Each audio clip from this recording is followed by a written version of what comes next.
Bonjour à tous et bienvenue dans Cult Technique pour une nouvelle vidéo de presque qualité. Je suis de retour pour vous jouer un mauvais tour avec l'ami Kerr. Comment ça va? Est-ce que tu seras mon Sacha de Bord-Palette et je serai ta Team Rocket? On est là pour... du coup, je sais pas pourquoi je vous fais cette intro. En tout cas, ça me fait plaisir d'être de retour dans les news.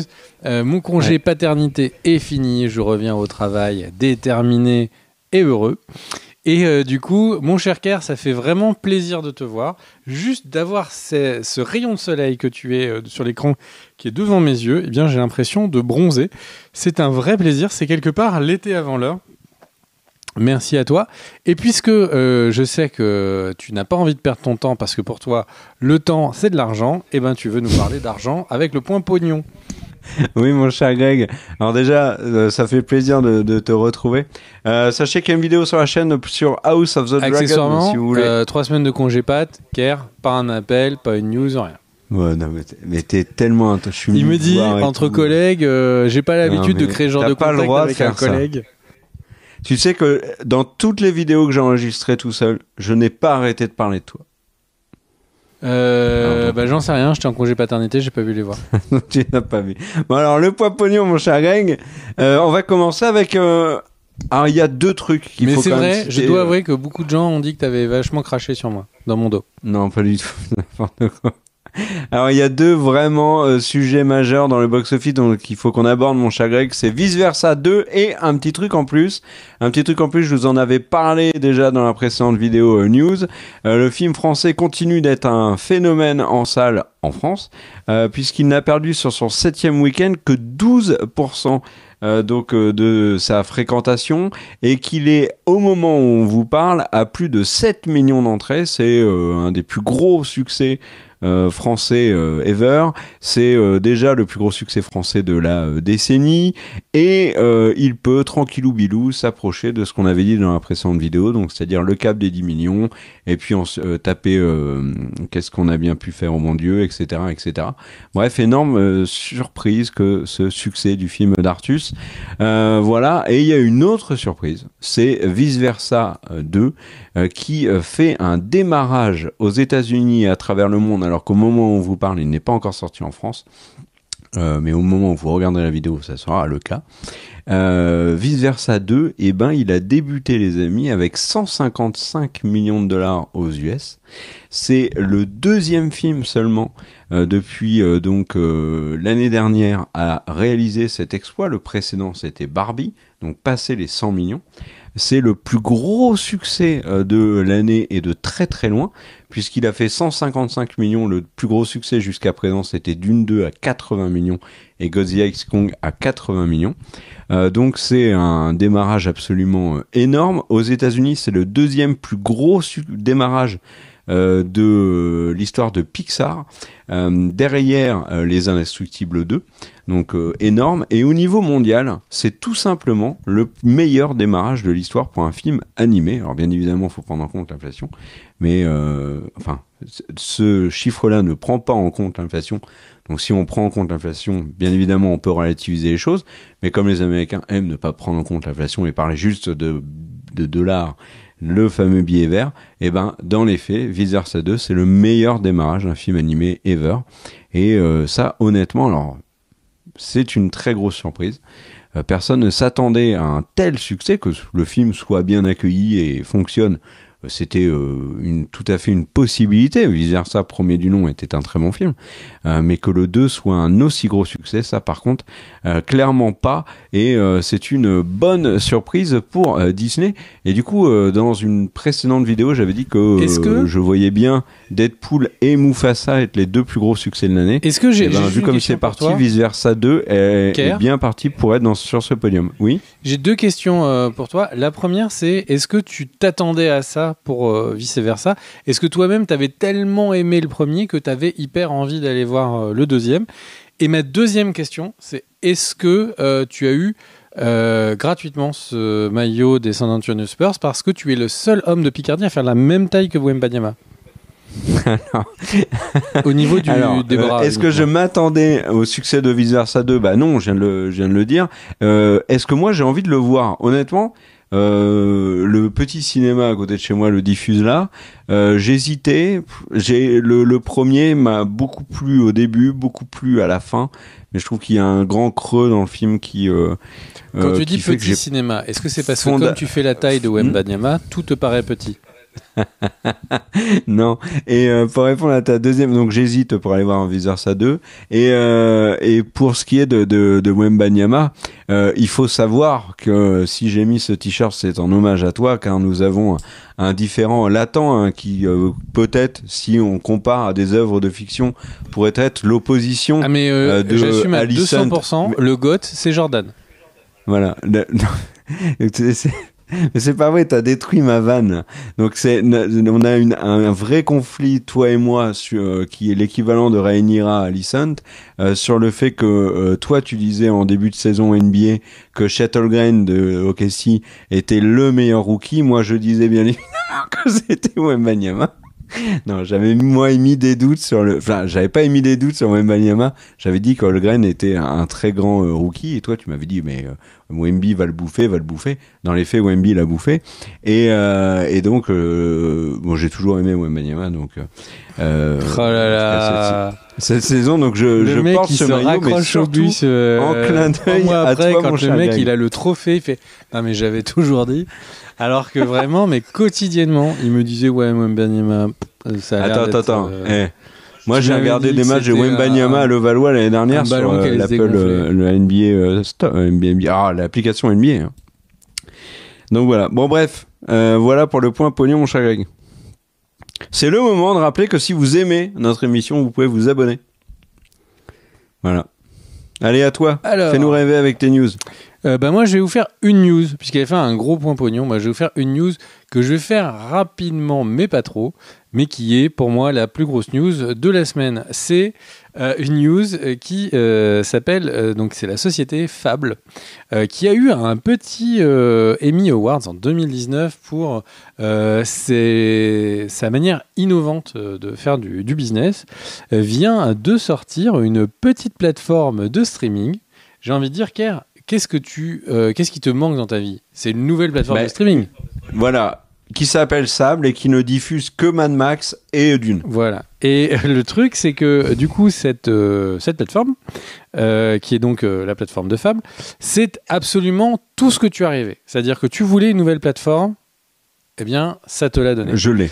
Et la deuxième chose qu'a cette plateforme, c'est que, en fait, il suffit d'écrire une petite ligne de prompt pour dire qu'est-ce que tu veux regarder. Non, tu vas encore me parler d'IA, non, tu vas me démoraliser. Parle de machin et tout. Et il te génère ton contenu. Tu as en vidéo une vidéo générée de tes demandes. Donc tu dis, je veux regarder un polar avec deux personnages qui sont... Il y en a un qui a un mauvais cop et un mauvais flic et l'autre c'est un bon flic, et ça va te générer ton contenu. C'est absolument le cauchemar total de la quasi-totalité des créateurs à Hollywood. Cette plateforme leur fait hyper peur et c'est normal, hein, il y a eu des grosses grèves de scénaristes, d'acteurs pour dire attention l'IA et tout, et Fable en fait ils ont juste dit non, il n'y a pas de problème. Donc la plateforme s'appelle Showrunner. Elle est sortie.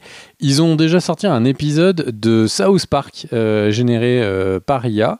Alors, pas mal de gens se moquaient du fait que tout n'était pas drôle, mais c'est le début.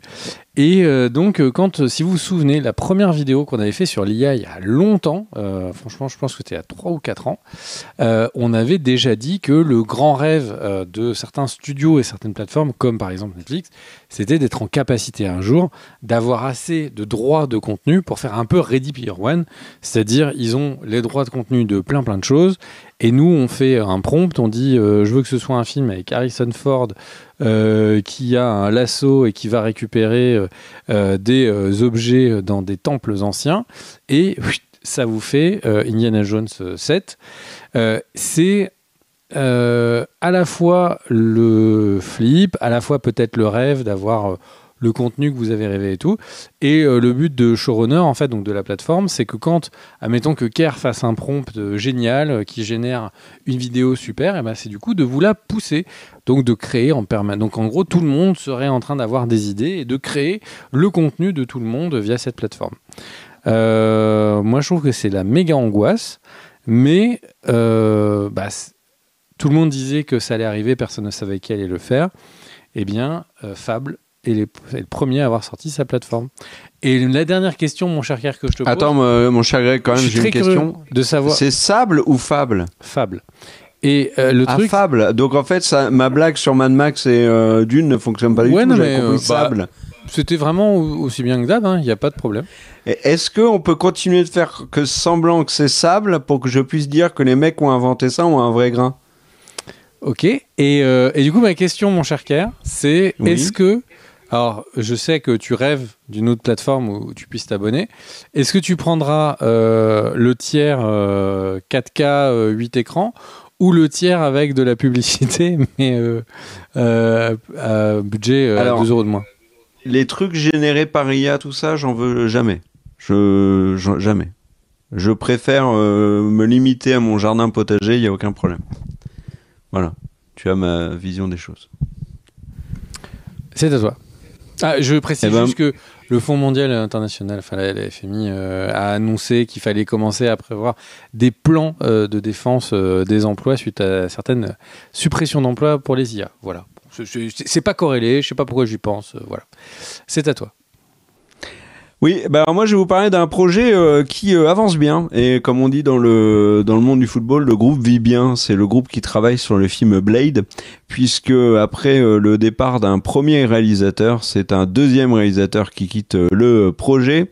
Donc Blade n'a plus de réalisateur au moment où on vous parle, et Blade en est déjà à 6 scénaristes différents depuis le début de sa mise en chantier par Marvel. Rappelons que c'est Mahershala Ali, on massacre son nom, on est désolé, mais on adore cet acteur qui joue Blade, que Wesley Snipes, du coup, devant autant de péripéties autour du film, commence à en parler, et qu'on a appris aussi que, logiquement, le Chevalier Noir, donc Kit Harington, ne devrait pas être dans le film, ce qui est une vraie surprise, vu comment ça avait été teasé dans Eternals.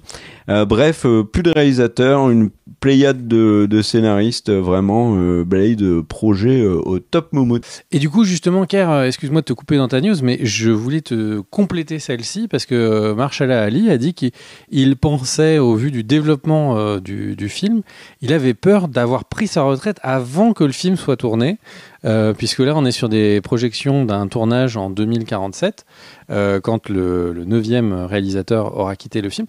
Il est très inquiet de continuer à pouvoir jouer le rôle de Blade à 89 ans. Donc je sais pas, qu'est-ce que toi, tu penses qu'il pourra encore porter ces scènes d'action? Le problème, c'est que si ça sort vraiment au moment où tu l'as dit, c'est-à-dire aussi tard, il sera face à Avatar 3 au cinéma, et ça va être un vrai problème. Donc voilà, Blade, beaucoup de difficultés. Et puis je vais vous parler un petit peu de trucs qui cartonnent actuellement sur Netflix. Qu'est-ce qui cartonne sur Netflix? C'est les Chroniques de Bridgerton, bien sûr. Et si vous êtes des fans des Chroniques de Bridgerton, c'est que dont la saison 3 vient de se terminer, sachez qu'il faudra attendre 2 ans apparemment pour avoir la saison 4, d'après le showrunner, dont je ne connais pas le nom.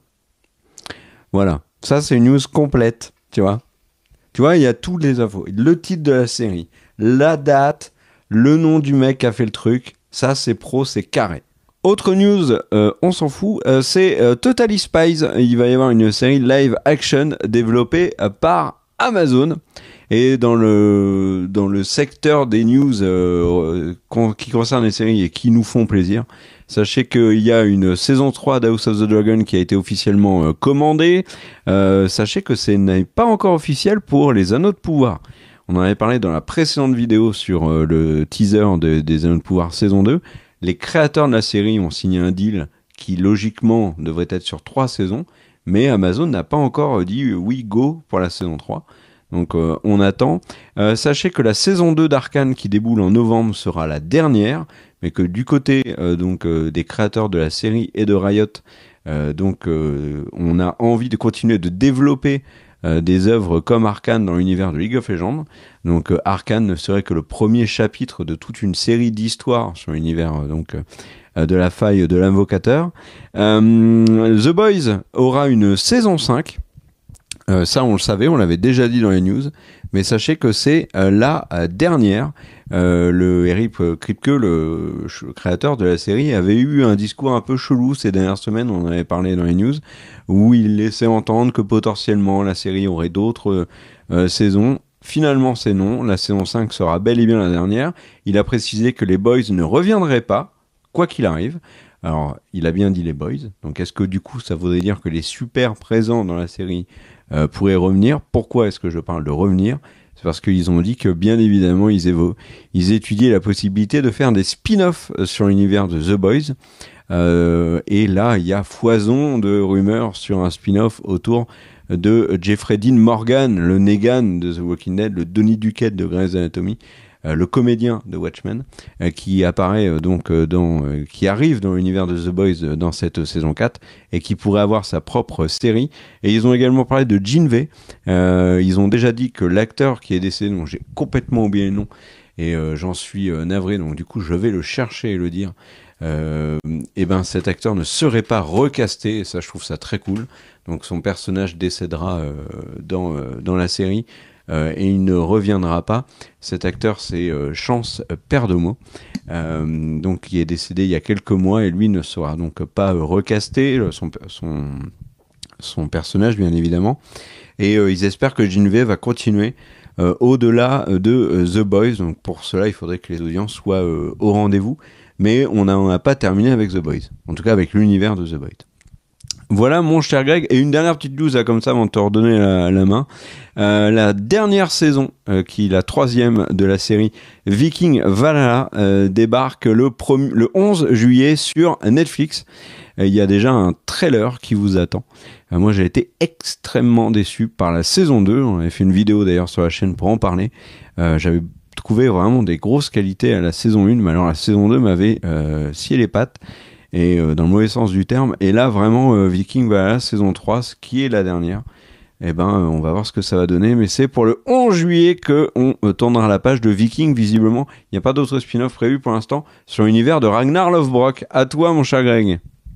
Eh bien, news suivante, c'est l'annonce de 2 films sur la licence Watchmen. Ce ne seront pas des films live-action suite des films de Schneider.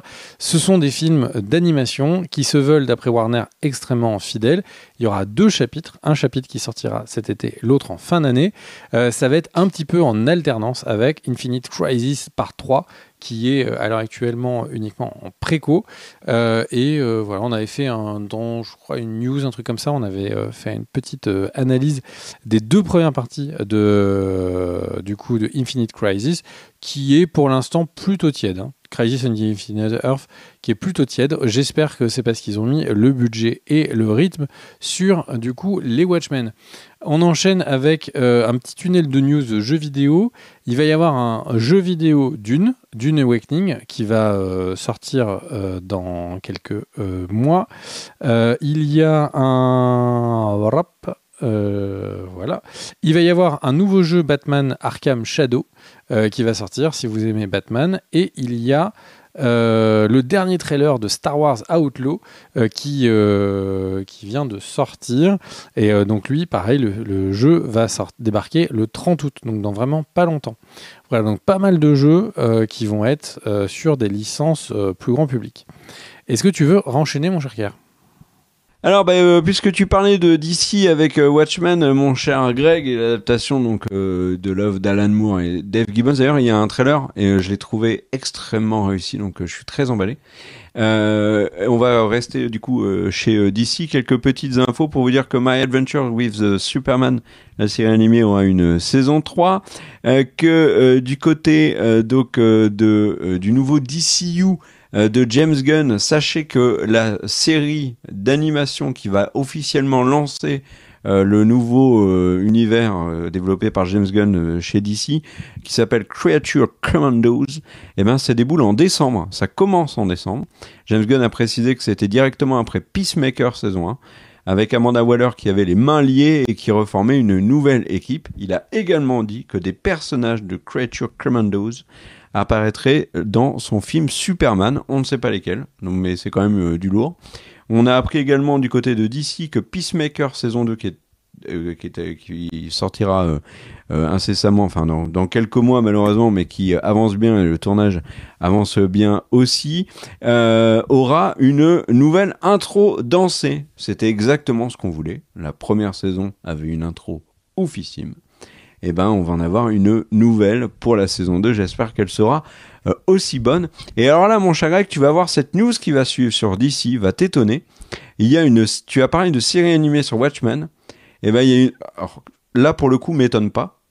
Mais il y a une autre série animée en préparation du côté d'ici qui m'étonne énormément. C'est une série animée sur Blue Beetle.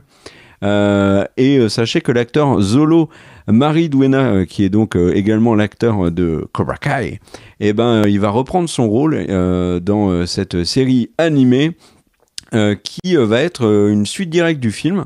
Et sachez que du côté de DC, on a expliqué que si ça voilà une vraiment belle news dont tout le monde s'en fout. Ben non, alors tu vas voir. Mais tu vas voir. Qui est chaud pour regarder la série Blue Beetles? Déjà la famille de l'acteur. Ça, d'accord. Il y a peut-être même sa copine. Ouais, peut-être.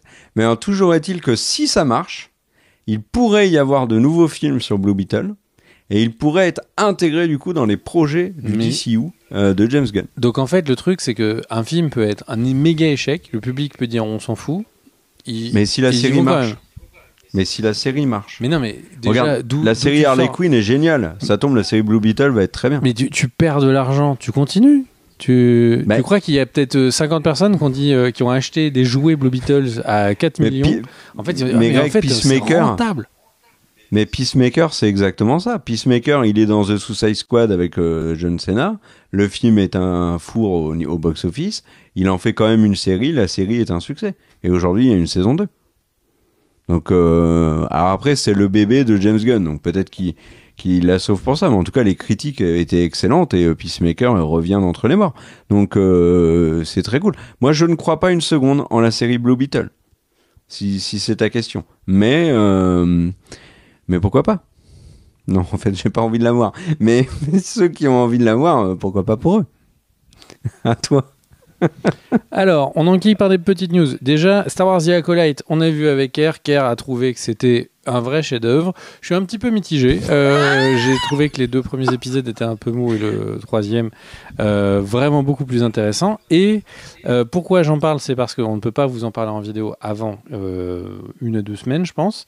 Et c'est surtout aussi pour vous dire que The Acolyte, il y a une rupture, il y a une fracture générationnelle, comme on disait à l'époque, entre les avis critiques sur Rotten Tomatoes et le public. Les avis critiques notent la série 84%, donc ce serait une série hyper fresh.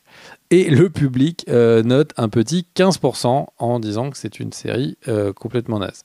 C'est rare qu'il y ait un avis aussi tranché des deux côtés. Hyper bas, 15.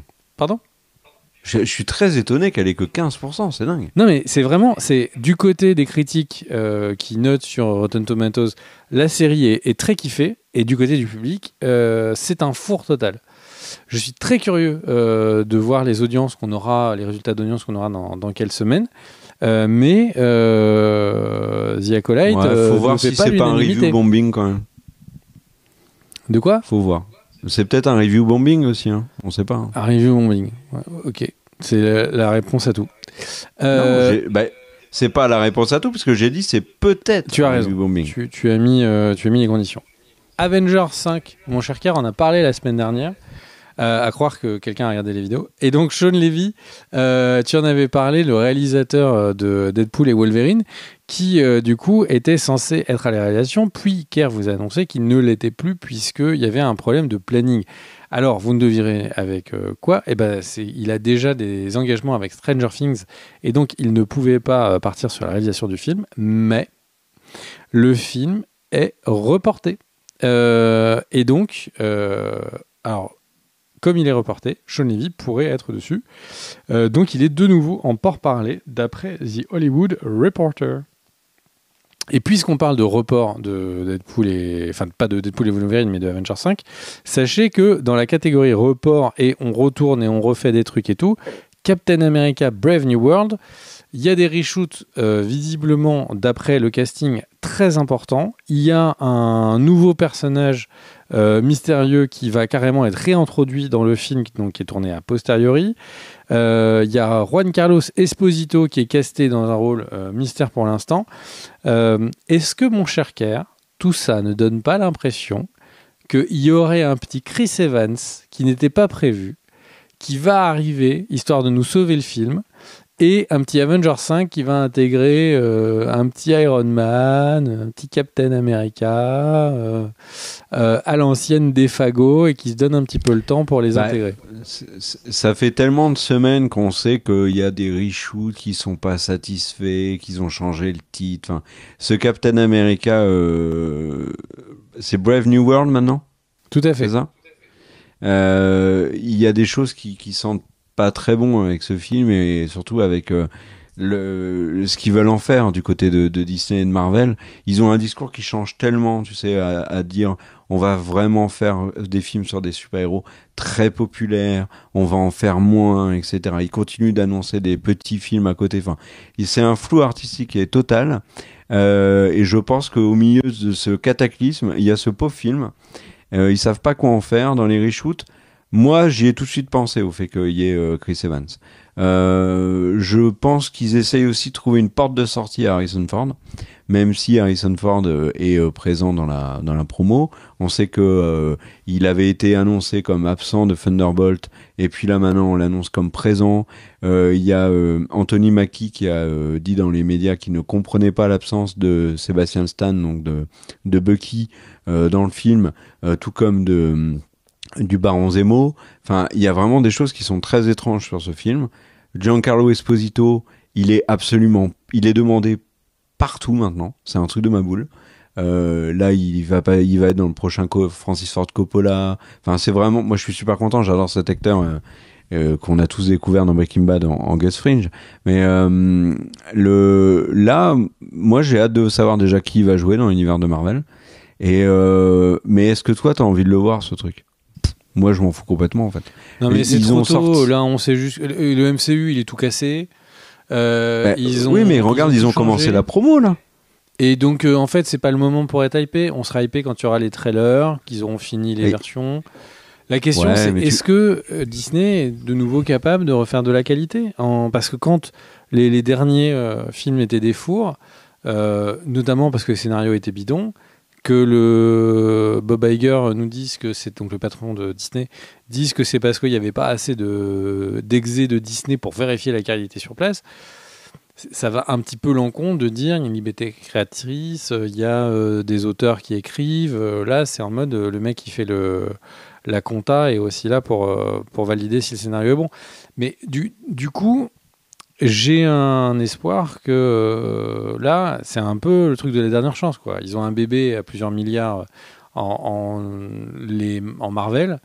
Ils ont intérêt à refaire des trucs de qualité. Et ils en ont fait avant. Donc c'est ce que je disais dans la précédente vidéo news. Pour moi, il y a 2 films à attendre. C'est 1, les 4 Fantastiques.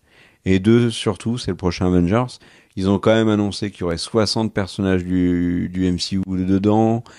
Que c'était le film le plus ambitieux de l'histoire du MCU, etc. C'est là-dessus qu'ils vont devoir vraiment envoyer la sauce pour essayer de reconquérir le public. Pas sur ce Captain America qui a été lancé dans un contexte très compliqué en interne. Donc moi j'y crois pas à ce film. Ils vont faire des reshoots. Alors vous allez me dire, les reshoots, il y en a pour tous les très gros films. Donc ça c'est pas le problème. Mais non, j'y crois pas du tout, pour l'instant en tout cas. Voilà mon cher Greg, est-ce que tu veux que je fasse une petite news ? Vas-y mon cher Kerr. Puisque j'ai parlé de Francis Ford Coppola, il a trouvé un distributeur aux États-Unis.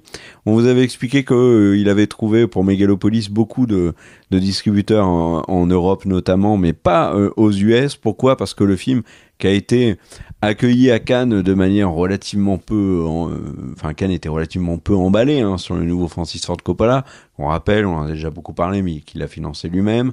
Il avait de très grosses exigences au niveau du distributeur aux États-Unis parce qu'il voulait une énorme promotion. Du coup, il s'est fermé beaucoup de portes chez des distributeurs indépendants et tous les gros distributeurs ne voulaient pas entendre parler de ce film qu'ils avaient vu en avant-première à Los Angeles et auquel ils n'avaient pas adhéré. Et du coup, là, cette fois, c'est bon. Francis Ford Coppola a son distributeur. Ça sera Lionsgate. Et une sortie au cinéma aux États-Unis le 27 septembre. Voilà. Et puis, je te fais une dernière petite news sur Euphoria. La série n'est pas abandonnée. Il y a eu une pause dans le tournage qui a été même repoussée. Enfin, il n'y a pas une pause dans le tournage. Le tournage devait commencer là, il y a quelques semaines. Il a été repoussé à plus tard. Il y a plein de raisons à ça. Variety avait beaucoup développé le sujet. Il y avait Zendaya qui n'était pas du tout satisfaite du scénario de la saison 3. Il y avait, il y avait vraiment un gros problème autour de Euphoria. HBO a tenu à rassurer les fans de la série, qui est une super série, soit dit en passant. Ils ont dit qu'il fallait pas s'inquiéter, que c'était juste un report. Et ça a l'air vraiment d'être un report, parce que là, on a appris, toujours par le biais de Variety, que Zendaya a signé pour la saison 3, que Hunter Schafer a signé aussi, Jacob Elordi également, Sydney Sweeney aussi, et Alexia Demi également. Donc on a les 4 plus gros sont là, donc Zendaya, Schafer, Elordi et Sweeney. Alexa Demi aussi. Il manque celle qui joue Lexi. Pour l'instant, je ne sais pas si elle a signé. Mais le gros du casting s'est engagé à tourner dans la saison 3. Donc voilà, c'est plutôt bon signe pour Euphoria saison 3. À toi, mon cher Greg. Batman Ninja, une suite pour le film d'animation. Il y aura donc Batman Ninja versus les Yakuza League. Voilà, ça a le mérite d'exister, c'est sympa, ça peut changer. Et en tout cas, je parle de premier Batman, mais j'ai envie de dire, à voir qu'est-ce qu'ils vont faire du deuxième. Pas de transition. On parlait un peu plus tôt dans la vidéo de catastrophe. Puisqu'on parlait de catastrophe, eh bien j'enchaîne avec les Anneaux de pouvoir. Il y a les premières images de Tom Bombadil et j'ai vraiment hyper peur de la représentation de Tom Bombadil dans les Anneaux de pouvoir. Je crains que ça va être... Je me demande si ça va être aussi cringe que quand Galadriel était sur le cheval avec ce sourire comme ça là sur la plage.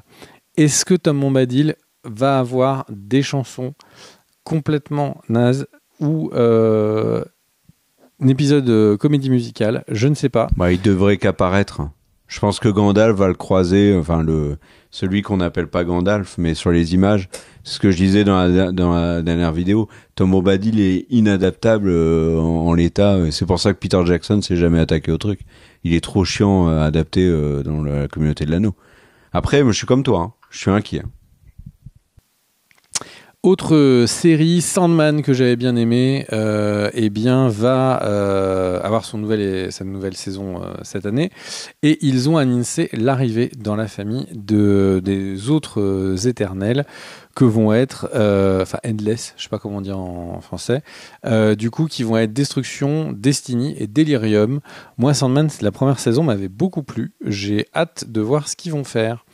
Daniel Radcliffe fait les news, donc voilà, c'est pas très important, mais ça me fait plaisir de parler de lui. Daniel Radcliffe a gagné un Tony Award. Donc en gros, c'est pour une comédie musicale à Broadway. Il a gagné un prix d'interprétation. Souvent, quand un acteur gagne un Tony Award, assez régulièrement, on le revoit dans quelques films après. Donc on pourrait imaginer notre ami Daniel Radcliffe de nouveau présent. Est-ce que tu veux enchaîner, mon cher Car ? Ouais, je vais vous parler d'un énorme succès sur Netflix qui est le film français Sous la Seine. Gros succès qui raconte l'histoire de requins qui arrive à Paris au moment d'un triathlon, si je dis pas de bêtises. Bien évidemment, le clin d'œil et le timing, c'est pour les Jeux Olympiques. Alors Stephen King a dit qu'il aimait bien. Il y a quand même beaucoup de mauvaises critiques. Moi, j'ai trouvé le film absolument ridicule. Il y a plein de gens qui font des comparatifs avec le film Sharknado, sauf que moi je pense vraiment que Sous la Seine ne fait absolument pas les choses comme le faisait Sharknado, c'est-à-dire pour se marrer. Là, il se prend trop au sérieux et la fin est une catastrophe totale. Mais le film est poursuivi pour plagiat, figurez-vous, puisqu'il y a un monsieur qui s'appelle Vincent Dietschy, qui travaillait sur un projet en 2011 qui s'appelait Silure et qui racontait exactement, sur de très très très nombreux points, c'est l'histoire de Sous la Seine. Il a déclaré aux Parisiens qu'il avait relevé 135 points de contact entre son film Le Silure et Sous la Seine. Il a même parlé d'une scène qui avait lieu dans l'écluse du port de l'Arsenal, qui se trouvait dans son film Le Silure et qui est également présent dans Sous la Seine. Mais le film est un tel succès que le réalisateur Xavier Gens lui évoque déjà la suite. Et il a dit, s'il y a une suite, les mecs, c'est uniquement dans un Paris totalement submergé par les eaux. Ok, bon, voilà. Moi, franchement, dites-le dans les commentaires si vous avez kiffé Sous la Seine. Moi, j'ai trouvé ce film catastrophique. À toi, mon cher Greg. Alors, petite news, il y a Gina Carano, dont vous vous souvenez peut-être, qui a été la dame très costaud dans Mandalorian saison 1, qui a été virée par Disney du soir au lendemain suite à de nombreux tweets qu'elle avait fait. Alors, je vais pas rentrer dans la polémique, tout le monde, en plus souvent les gens disent ouais mais elle a dit que des trucs qui étaient pas si terribles et tout. Bon, elle a quand même fait des trucs pour appeler à la prise du Capitole, elle a comparé les gens qui disaient du mal de Trump à des nazis, enfin bon bref. Et le truc, c'est qu'en fait, donc, elle est en procès contre Disney pour violation de fin de contrat, etc., sur la base du premier amendement. Et en fait, donc, il y a plusieurs étapes. Un premier juge doit dire si le procès peut avoir lieu et s'ils ont un cas. Et il vient d'être déterminé qu'elle a un cas et que du coup, elle ira en procès contre Disney. Alors, moi, je ne porte pas du tout dans mon cœur ce que Gina Carano a dit, mais le truc, c'est que si elle gagne sur la base du premier amendement son procès, ça voudrait dire que plus aucun société, en tout cas plus précisément société à Hollywood, pourrait licencier un acteur pour des propos qui sont tenus sur Twitter ou autres réseaux sociaux par rapport à son job. En fait, à l'heure actuelle, de ma compréhension, les grands majors font des clauses de moralité, et dans ces clauses de moralité, si ce qui est dit ne plaît pas au public, à la société, au XY, ils peuvent l'activer et dégager les acteurs du soir au lendemain. Si c'est pas le cas, on pourrait imaginer du coup des acteurs de nouveau, un peu à l'ancienne, plus politisés ou en tout cas affirmer un peu plus clairement. Ils peuvent ne rien dire sur leurs avis politiques, mais en tout cas un peu plus débridés pour dire leur avis. Alors, comme toujours, hein, il y a une limite entre donner son avis et faire un appel à la violence, ce qui est un petit peu ce qu'a fait Gina Carano, et beaucoup, même sur certains tweets, on pourrait le comprendre comme ça. Mais procès qui, du coup, peut avoir un impact sur les relations et les dernières logiques d'annulation comme ça de contrats. On pourrait revenir un peu en arrière. Et comme c'est des dossiers qui sont pas loin, elle pourrait potentiellement faire réouvrir pas mal de dossiers si elle gagne. Ça te et du fait coup, réagir ? Si elle gagne, il retourne la saison 3 de Mandalorian avec elle ou pas ? Non, mais elle pourrait avoir un... En fait, si son contrat disait qu'elle jouait dans la saison 3, elle serait payée comme si elle avait joué dans la saison 3. Ouais. Si son contrat dit qu'elle est dans la saison 4, elle pourrait être instaurée dans la saison 4. Ou Disney pourrait payer comme si elle y était, etc. Donc, bon, c'est intéressant.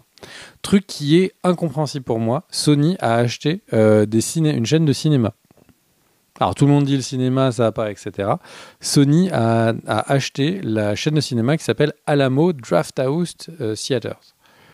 Mais alors, c'est dingue que tu dis ça parce que Sony fait un truc que tu comprends pas. Et moi, j'ai un truc à dire, c'est Sony qui fait un autre truc que je comprends pas, c'est qu'ils viennent d'officialiser un film Uncharted 2. C'est dingue. C'est complètement dingue. Est-ce que tu crois qu'il y a quelqu'un qui a perdu un jeu de paris Et en fait, t'avais le deuxième qui a perdu. Il s'était genre, moi, je vais faire une série Blue Beetle. Et l'autre, moi, si je perds, je fais un film Uncharted 2. Non, mais là, on est à ce niveau-là quand même. Ouais. Ah ouais, Uncharted 2, j'ai un peu de mal. J'ai une autre news, mon cher Greg. Peter Jackson travaille bien sur le film Tintin 2. Alors certains appellent plus communément ce personnage Tintin. Et donc Peter Jackson devrait faire le prochain Tintin en film. Bon, ça on le sait, ça fait longtemps, mais Andy Serkis l'a reconfirmé récemment. Voilà. Est-ce que tu veux une dernière petite rumeur là ? Vas-y, moi j'ai fini mes news. Eh ben, alors, dernière petite rumeur, Rebecca Ferguson, qu'on a vu récemment à l'affiche de la série Silo, qui m'a énormément déçu. Alors, j'ai pas terminé la saison 1, mais de ce que j'en ai vu, je tiens à dire, je suis très très déçu. J'ai énormément aimé les livres, et l'adaptation et les choix qu'ils en ont fait me dépassent, et je trouve affaiblissent grandement ce qu'aurait pu être la série Silo. Et ben, Rebecca Ferguson est quand même super dans Silo. Et ben elle pourrait avoir un rôle majeur dans le film Peaky Blinders avec Cillian Murphy. Voilà mon cher Greg, je te laisse dire au revoir parce que c'était ton grand retour. Donc mon ami, mon frère, mon bro, mon roi, mon capitaine, mon roi. Je te laisse ce grand moment de. Tu vois, de le problème, film. c'est que comme les dernières fois, tu as rajouté mon collègue, mon Ça aurait été énorme, mon compagnon t'imagines de Boromir. voiture.